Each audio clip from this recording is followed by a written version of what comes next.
Même si l'Europe plonge dans le noir, Bruxelles ne fera pas marche arrière. Mais à quel prix? Le 20 mars 2026, Ursula von der Leyen prononce à Bruxelles une phrase qui, depuis, fait trembler tout le continent. Même en cas de coupure d'électricité, l'Union européenne n'achètera plus jamais de gaz russe. Arrêtez-vous un instant. Écoutez bien ces mots. Ce n'est pas une maladresse, ni une menace en l'air. C'est l'engagement officiel de la présidente de la Commission européenne, celle qui pilote la politique énergétique de près de 500 millions de personnes.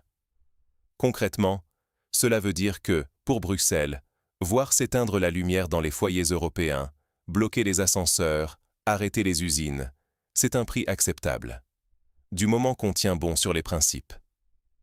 Mais alors, l'Europe est-elle vraiment prête à sacrifier son confort, sa stabilité économique, son industrie, au nom de l'indépendance énergétique? En 2022, rappelez-vous, tout le discours à Bruxelles était « Nous allons sortir du gaz russe, nous trouverons d'autres sources, nous prouverons que l'Europe peut vivre sans Moscou. » C'était un plan sur le papier, porté par la promesse de résilience et d'innovation. 3 ans plus tard, la réalité fait mal. Les mots ont changé, la détermination affichée s'est transformée en une ligne rouge absolue. Même si la pénurie frappe, on ne reviendra pas en arrière. La différence entre « nous ferons tout pour éviter les coupures » et « même si les coupures arrivent, rien ne changera », c'est tout le chemin parcouru, et le prix déjà payé. Et ce prix, il est colossal.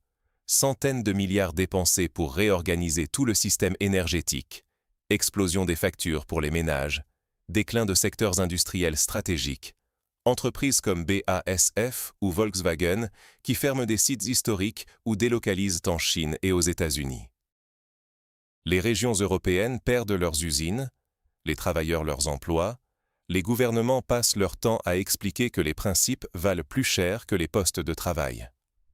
Au nom de la souveraineté énergétique, on accepte la désindustrialisation. Mais jusqu'où?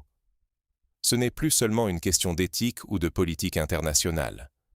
Ce sont des choix qui touchent la vie quotidienne, des coupures d'électricité, des hôpitaux qui tournent sur générateurs, de la nourriture qui pourrit dans les frigos éteints.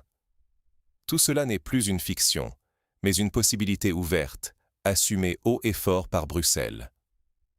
Le symbole ultime, la veille même de la déclaration de von der Leyen, le 19 mars, l'Europe a vu ses prix du gaz doubler suite à une attaque majeure contre des infrastructures au Qatar, la principale alternative choisie pour remplacer le gaz russe. Et pendant que les prix s'envolent, la promesse de résilience européenne vacille. Toute la nouvelle architecture énergétique paraît soudain fragile, exposée à la moindre crise internationale. Alors posons la question franchement. Croyez-vous vraiment que l'Europe ira jusqu'à accepter l'hiver dans le noir pour tenir une ligne politique? Que les principes vaudront encore quand la facture grimpera et que les rues seront plongées dans l'obscurité? Car derrière ces décisions, c'est la stabilité économique, le pouvoir industriel, la cohésion sociale, et peut-être même l'unité politique de l'Europe qui sont en jeu. Voilà la dette centrale de cette vidéo. Jusqu'où l'Europe est-elle prête à aller, et à quel coût réel? Pour comprendre comment nous en sommes arrivés là, il faut remonter 3 ans en arrière. Avant la rupture, l'Europe bâtissait sa puissance industrielle sur un gaz russe stable et bon marché. C'est difficile à imaginer aujourd'hui, mais il y a encore à peine 3 ans, le gaz russe coulait littéralement dans les veines de l'économie européenne. En 2021, 40% du gaz consommé dans l'Union venait de Russie. C'était le socle invisible, mais essentiel, de tout, du chauffage de millions de foyers à la fabrication de produits chimiques, d'engrais, d'acier ou d'automobiles. Ce couple improbable, énergie russe à prix cassé et ingénierie allemande de pointe, formait le cœur du miracle industriel européen. Grâce à ce gaz accessible, l'Europe pouvait faire tourner ses usines jour et nuit, rester compétitive face à la Chine et garantir aux ménages des factures relativement stables. Mais tout a basculé en 2022. Quand Moscou a envahi l'Ukraine, le gaz russe, d'atout économique, est soudain devenu menace stratégique. L'Union européenne a alors engagé un divorce spectaculaire à la vitesse grand V. Objectif: éradiquer toute dépendance à la Russie, même si cela devait coûter cher. Et coûteux, le virage l'a été. En 3 ans, des centaines de milliards d'euros ont été investis dans de nouvelles infrastructures, comme les terminaux pour importer du gaz naturel liquéfié, GNL. Les dirigeants européens se sont félicités de voir la part du gaz russe chuter, quasiment à zéro aujourd'hui. Mais cette prouesse politique et logistique cache une réalité bien plus grise. Qu'a-t-on vraiment payé pour cette indépendance? Dès 2022, le choc se fait sentir. Les prix de l'électricité pour les ménages européens s'envolent. Des secteurs entiers, industrie chimique, métallurgie, fabrication d'engrais, deviennent brusquement non rentables. BASF, géant allemand de la chimie, décide de déplacer une partie de sa production en Chine et aux États-Unis. Volkswagen, pilier de l'automobile allemande, envisage de fermer des usines sur le sol national pour la première fois depuis des décennies. D'autres mastodontes, comme ThyssenKrupp, annoncent des coupes massives. Derrière ce mot poli de déindustrialisation, il y a des vies concrètes, des travailleurs au chômage, des régions qui perdent leur tissu économique, des gouvernements forcés de justifier des choix de principe qui coûtent des dizaines de milliers d'emplois. La facture, elle aussi, est tangible pour tous. Les factures d'énergie s'alourdissent, rognant le pouvoir d'achat. Le modèle historique européen, une alliance entre énergie russe et excellence industrielle, se fissure. Et, paradoxe moins avoué, au moment même où Bruxelles coupait le robinet du gaz russe, l'Europe continuait d'importer des engrais, du poisson, du pétrole, toutes sortes de matières premières venues de Russie. Quand l'alternative était trop chère ou inexistante, on fermait discrètement les yeux. Les principes, oui, mais pas à n'importe quel prix. Mais sur le gaz, la décision était claire. Plus jamais. Pour remplacer le gaz russe, l'Europe s'est donc tournée vers le gaz naturel liquéfié, principalement du Qatar et des États-Unis. Il a fallu construire des terminaux à toute vitesse en Allemagne, aux Pays-Bas, conclure des contrats de long terme, réorganiser toute la logistique d'approvisionnement. Mais cette solution miracle a un prix. Le GNL est bien plus cher que le gaz acheminé par pipeline depuis la Sibérie. Les dirigeants européens ont martelé que ce coût était le prix de la liberté. Mieux vaut une énergie chère qu'une énergie sous chantage. Tant que le système a tenu, le discours semblait tenir la route. « Nous avons réussi », répétait-il. « L'Europe n'est plus dépendante du Kremlin. » Mais ce nouveau modèle a révélé ses faiblesses plus vite que prévu. En mars 2024, une attaque de drones sur des installations gazières au Qatar, le principal fournisseur alternatif, et, en un clin d'œil, les prix du gaz en Europe doublent. Le Brent repasse la barre des $100 le baril. L'Europe, qui croyait avoir assuré sa sécurité énergétique, découvre un système vulnérable. Les tankers sont exposés aux tensions du Moyen-Orient, les routes maritimes peuvent être coupées à tout moment, et toute la chaîne dépend d'un équilibre géopolitique fragile qu'aucun dirigeant européen ne maîtrise. Et c'est dans ce contexte, pas après une victoire mais en pleine tourmente, que Bruxelles annonce « Même s'il le fallait, l'Europe ne reviendra pas au gaz russe, pas même en cas de coupure d'électricité. » Derrière la rhétorique héroïque, le message est glaçant. La stabilité économique, la compétitivité industrielle, la paix sociale, tout cela est désormais sur la sellette au nom d'une indépendance dont le prix réel commence tout juste à être compris. Mais l'alternative adoptée, ce fameux gaz naturel liquéfié, surtout venu du Qatar, n'a pas tenu ses promesses de sécurité. Le gaz qatari, censé sauver l'Europe, s'avère en réalité encore plus vulnérable que les anciens pipelines russes. L'exemple le plus frappant, c'est ce fameux 19 mars 2026. En une nuit, une attaque spectaculaire contre les infrastructures de Qatar Energy frappe l'un des principaux terminaux GNL du pays. Bilan immédiat, le prix du gaz en Europe double en 24 heures. Les marchés paniquent, les cours s'envolent, les responsables politiques plaident le sang-froid, mais la réalité est implacable. Toute la sécurité énergétique européenne semble basculer sur un simple incident à des milliers de kilomètres. Ce choc n'a rien d'anodin. Il révèle une vérité que beaucoup préféraient ignorer. En remplaçant la dépendance au gaz russe par celle au gaz naturel liquéfié importé du Moyen-Orient, l'Europe n'a pas supprimé ses vulnérabilités. Elle les a multipliées. car le GNL, contrairement aux pipelines terrestres, dépend d'itinéraires maritimes stratégiques, comme le détroit d'Ormuz, où chaque montée de tension militaire ou chaque attaque de drone peut faire dérailler l'approvisionnement. Et ce n'est pas qu'une hypothèse de laboratoire. La flambée du gaz, débutée ce 19 mars, montre combien les flux européens sont exposés à l'instabilité géopolitique du Moyen-Orient.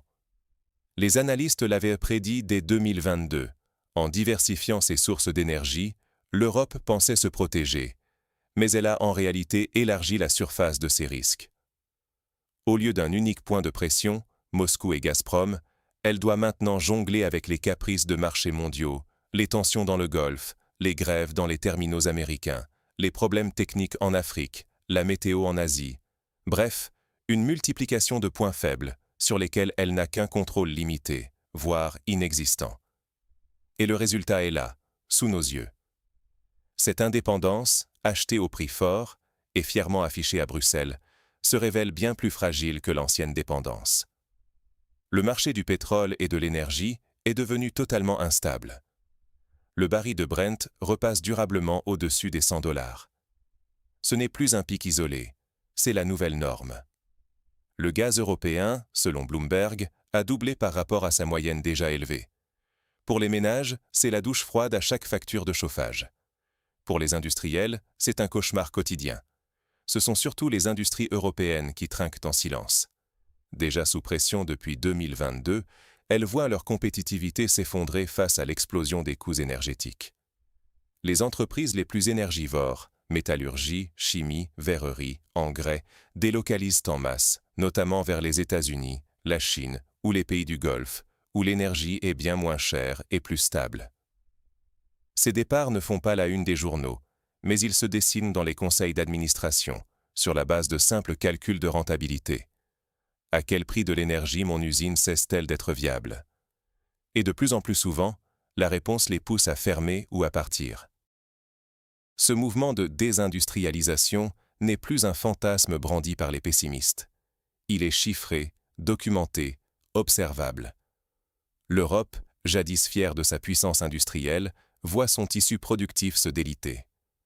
Dans les régions industrielles d'Allemagne, de France, d'Italie, on compte les suppressions d'emplois, les fermetures, la précarisation.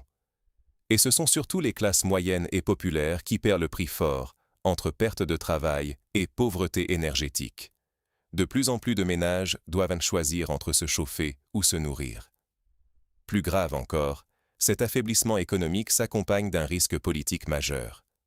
Si l'Europe perd son autonomie industrielle, elle perd aussi une part de sa souveraineté. Sa capacité à peser sur la scène internationale s'effrite. Sa cohésion interne menace de se fissurer, tant la fracture énergétique divise déjà les États membres entre ceux qui souffrent le plus et ceux qui s'en sortent mieux. Et pendant que les factures explosent, que les usines ferment et que l'anxiété monte, un discours revient en boucle à Bruxelles. Le Green Deal va tout régler.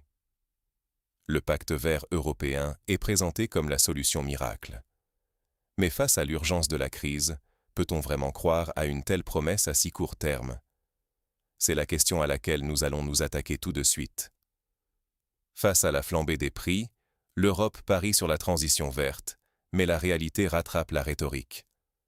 Les dirigeants européens, Ursula von der Leyen en tête, affirment que la seule issue, c'est d'investir massivement dans le solaire, l'éolien, les réseaux intelligents. Et sur le papier, c'est effectivement la réponse stratégique. Atteindre l'indépendance, produire une énergie propre, renforcer la souveraineté du continent. Mais il y a un problème. Tout cela demande du temps. Beaucoup de temps. Regardons les chiffres. Construire une centrale solaire ou éolienne, c'est entre 3 et 7 ans, ne serait-ce que pour obtenir les autorisations et achever les travaux. Pour un parc éolien offshore, on parle de 10 ans, parfois plus. Les nouvelles infrastructures électriques, les réseaux capables d'acheminer cette énergie propre sur tout le continent, se comptent aussi en décennies. L'argent investi, des centaines de milliards d'euros, ne se transforme pas en kilowattheures disponibles pour cet hiver. Pourtant, ce sont les factures d'aujourd'hui qui inquiètent les ménages, celles qui explosent, celles qui font basculer des familles dans la précarité énergétique. Et ce décalage entre l'ambition à long terme et l'urgence du quotidien, c'est là où le bas blesse. Oui, le Green Deal européen est une direction incontournable. Personne ne remet sérieusement en cause l'objectif de décarbonation. Mais il ne répond pas, ici et maintenant, à la peur de voir sa chaudière coupée en plein février, ou à la pression insoutenable sur les usines qui, chaque jour, font leur compte. À quel prix d'électricité leur production cesse-t-elle d'être rentable? Pour beaucoup, la réponse est déjà tombée. La désindustrialisation silencieuse est lancée. Des secteurs entiers, verre, engrais, aluminium, déplacent leurs usines là où l'énergie est moins chère. États-Unis, Chine, Golfe Persique. Ce ne sont pas des gros titres dramatiques, ce sont les décisions très concrètes des conseils d'administration. Mais Bruxelles, fidèle à sa ligne, continue d'afficher une unité de façade. Jamais, répète Ursula von der Leyen, nous ne reviendrons au gaz russe. Derrière ce discours, la réalité est beaucoup plus nuancée. Le front commun contre Moscou commence à se fissurer. Regardez la Hongrie. Viktor Orban n'a jamais caché sa position, qualifiant la politique énergétique de l'UE de suicidaire pour l'économie européenne. Dans les faits, la Hongrie continue d'importer du gaz russe via le gazoduc Turk Stream et n'entend pas s'en priver tant que ses citoyens et ses entreprises y verront leur survie. La Slovaquie suit la même logique. À peine revenu au pouvoir, Robert Fico a déclaré que les sanctions frappaient plus fort son pays que la Russie elle-même. Et si ces voix dissonantes s'expriment ouvertement, combien d'autres gouvernements d'Europe centrale ou orientale préfèrent le dire à huis clos? Car c'est toute la structure industrielle de cette région qui dépend du prix du gaz. Les alternatives existent, oui, mais elles coûtent, elles prennent du temps, et l'addition arrive chaque mois sur la table des ménages. Pendant ce temps, le reste de l'Europe accélère sur le GNL américain ou qatari, sur les interconnexions nordiques, sur les terminaux méthaniers flambant neufs. Mais tout cela reste beaucoup plus cher. Le gaz liquéfié transporté par bateau coûte en moyenne 2 fois plus cher que le gaz russe livré par pipeline. Et c'est là que réapparaît l'argument qui dérange. Cette indépendance a un prix, et il se chiffre en milliards, en emplois, en points de PIB. Certains, comme Kirill Dmitriev, le patron du fonds souverain russe, prédisent même un tsunami sur les prix de l'énergie, forçant l'Europe à revenir, tôt ou tard, aux approvisionnements russes. Pour l'instant, c'est impensable officiellement. Mais en coulisses, les discussions reprennent. Jusqu'où peut-on tenir sans casser l'économie? Jusqu'où ce jamais affiché survivra-t-il au choc des faits? Ce qui est frappant, c'est que chaque pays de l'UE vit cette crise à sa manière. Il n'y a pas d'Europe énergétique unifiée. Il y a 27 réalités, 27 mix énergétiques, 27 sensibilités politiques. Quand Bruxelles exige un front uni, elle oublie que, pour certains, la coupure du gaz russe est un geste de principe, mais pour d'autres, c'est une question de survie nationale. Ce fossé ne cesse de s'agrandir. La fracture est-ouest, la tentation de chacun pour soi face à la crise, la montée des critiques contre la Commission européenne, accusée d'imposer des choix déconnectés de la réalité. Et plus la crise dure, plus le risque est grand que cette unité de façade vole en éclats. Déjà, les dernières élections européennes ont vu l'émergence de partis critiques de la politique énergétique actuelle, portés par les inquiétudes sur le pouvoir d'achat, la désindustrialisation et le sentiment d'abandon. La pression monte. Combien de temps les gouvernements pourront-ils tenir la ligne dure de Bruxelles avant de devoir écouter leurs électeurs? En refusant tout retour au gaz russe, même au prix de coupure, l'UE s'expose à un pari risqué. Perdre non seulement sa compétitivité industrielle, mais aussi la confiance de ses citoyens. Le danger? Une perte de contrôle politique, une crédibilité érodée et, en toile de fond, le spectre d'une fragmentation interne qui toucherait le cœur du projet européen. Alors, quelles leçons tirer de cette crise énergétique? Existe-t-il une voie pragmatique pour l'avenir? C'est ce que nous allons explorer dans la prochaine partie. Quand le discours politique ne suffit plus, l'enjeu, c'est la lucidité et la gestion des risques. Parce qu'au fond, la crise énergétique européenne n'est pas seulement une affaire de tuyaux, de chiffres et de contrats. C'est une leçon grandeur nature sur ce qu'implique vraiment la résilience et sur les pièges d'une stratégie guidée par l'idéologie plutôt que par la réalité. Derrière le ton martial de Bruxelles, avec ses déclarations sans appel. Jamais plus le gaz russe, coûte que coûte. Il y a une vérité que beaucoup de dirigeants préfèrent garder derrière les portes closes. L'indépendance énergétique ne s'obtient pas simplement en décidant de tourner le dos à un fournisseur. Elle exige de regarder en face ses propres vulnérabilités, d'assumer le coût réel des alternatives, et surtout, d'accepter que la transition n'est jamais indolore. Là où le discours officiel promet unité et fermeté, la vraie vie révèle des lignes de fracture. L'Europe n'est pas un bloc monolithique. Chaque pays a ses intérêts, son histoire, ses contraintes. Quand la Commission européenne affiche la règle du jamais, certains gouvernements, la Hongrie, la Slovaquie, voire l'Allemagne dans une moindre mesure, sont amenés à nuancer, voire à désobéir, car pour eux, l'énergie n'est pas qu'un slogan politique, c'est une question de survie économique et de stabilité sociale.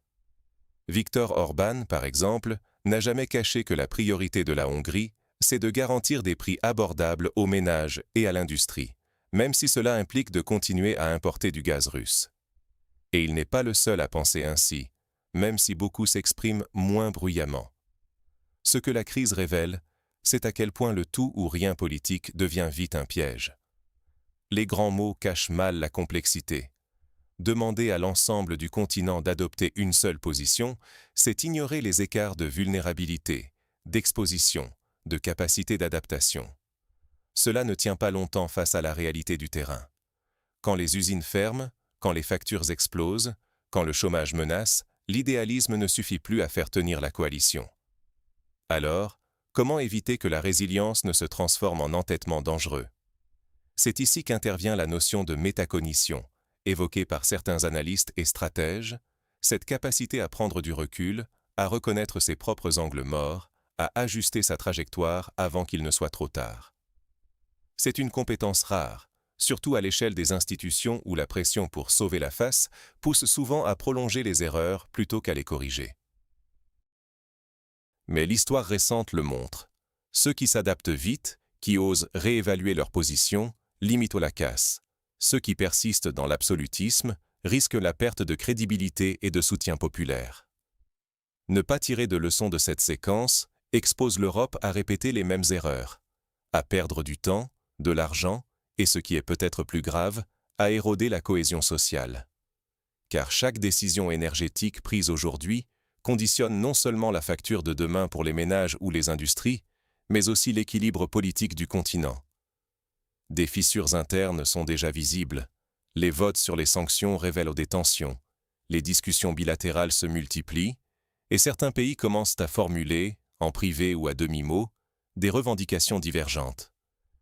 Ce que cette crise enseigne, c'est que la vraie résilience n'est pas de s'accrocher à un cap coûte que coûte, mais de savoir s'arrêter, regarder le chemin parcouru et, si besoin, changer de direction. Dans la tempête, la lucidité est la première ligne de défense. C'est en acceptant d'ouvrir les yeux, de débattre franchement des risques et des solutions, que l'Europe peut espérer préserver ce qui fait sa force, sa stabilité, sa puissance industrielle et, ultimement, son unité. Reste à savoir, qui fera le premier pas vers un changement de cap officiel, et quand? La véritable question, quand et qui osera briser le tabou du retour au gaz russe? Parce que si on regarde froidement la situation, en mettant de côté la rhétorique martelée à Bruxelles, il est difficile de ne pas voir que l'Europe arrive à la fin de sa marge de manœuvre. La phrase prononcée par Ursula von der Leyen en mars 2022, « Même en cas de pénurie physique, l'Union européenne ne reviendra pas au gaz russe », paraît aujourd'hui moins comme une démonstration de force que comme l'aveu d'une impasse dont on ne sait plus comment sortir sans perdre la face.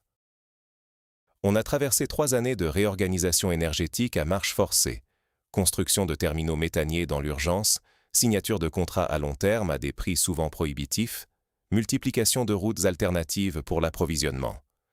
Mais, en parallèle, le continent a payé le prix fort. Fermeture d'usines, délocalisation de secteurs clés, explosion des factures d'électricité pour des millions de ménages, et surtout, érosion silencieuse de la base industrielle qui faisait la force de l'Europe depuis des décennies. Plus personne ne peut nier que la nouvelle architecture énergétique n'a rien de solide. Le gaz qatari, censé remplacer le gaz russe, a perdu en un jour la moitié de son attractivité tarifaire après la frappe sur les installations de Qatar Energy. Les routes d'approvisionnement passent par des zones où la stabilité est une illusion.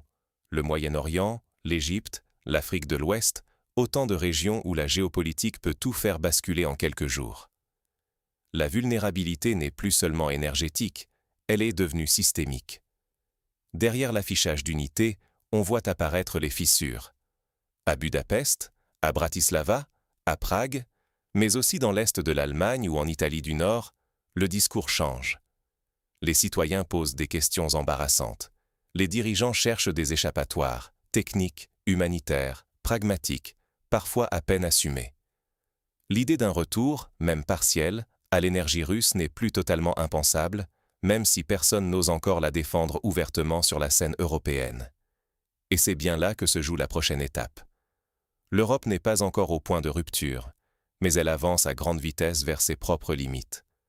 La résilience proclamée se heurte à la réalité des fermetures d'usines, à l'exode des industries stratégiques, à la grogne des électeurs qui voient leur niveau de vie s'éroder. Les chiffres sont têtus. Le coût de cette indépendance n'est plus abstrait, il se mesure en emplois perdus, en factures gonflées, en projets industriels qui migrent ailleurs. À force de vouloir tenir une ligne de principe, les dirigeants européens se retrouvent piégés par leurs propres déclarations. Revenir en arrière, c'est reconnaître publiquement que les sacrifices consentis n'ont pas porté les fruits espérés. C'est avouer que la stratégie n'a pas produit la sécurité promise, et que l'Europe a peut-être mis en jeu sa base industrielle pour un pari dont elle ne maîtrise ni l'issue ni les règles. Mais l'histoire, elle, ne s'arrête pas sur une déclaration politique. La pression montera, à chaque vague de froid, à chaque nouveau choc sur les marchés mondiaux, à chaque usine qui ferme. Et, tôt ou tard, quelqu'un devra poser la question taboue. Qui sera le premier à admettre, officiellement, que l'Europe ne peut pas durablement faire abstraction du gaz russe sans mettre en péril son modèle économique et social? Quel pays, quel dirigeant osera briser le silence, même à demi-mot, et demander une réouverture des négociations, non plus en cachette ou par des contournements techniques, mais ouvertement? C'est ici que se joue la différence entre ceux qui anticipent et ceux qui subissent. La capacité à regarder les faits en face, sans filtre idéologique, déterminera qui sortira renforcé de la crise et qui en paiera le prix politique. L'avenir appartient à ceux qui sauront composer avec la réalité, pas à ceux qui s'accrochent à des postures jusqu'à ce que le tsunami les emporte. Alors, je vous laisse avec cette question. À votre avis, quelle sera l'année où, pour la première fois, un pays de l'Union européenne assumera publiquement la nécessité de renouer avec le gaz russe? Pas via des intermédiaires, pas sous le manteau, mais de façon ouverte. Et surtout, qui osera franchir ce seuil le premier? Votre pronostic m'intéresse. Si vous voulez comprendre les coulisses de ces choix avant qu'ils ne deviennent des évidences pour tout le monde, abonnez-vous. Ici, on décortique les trajectoires longtemps avant qu'elles n'éclatent à la une.